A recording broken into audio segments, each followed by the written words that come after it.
సుగంధమేదు మనస్సునే హరించగా మరాళినైలాగే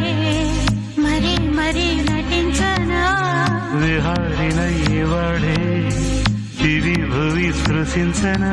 గ్రహములు పాడిన పల్లవికి జాబిలి ఊగెనులే కొమ్మలు తాకి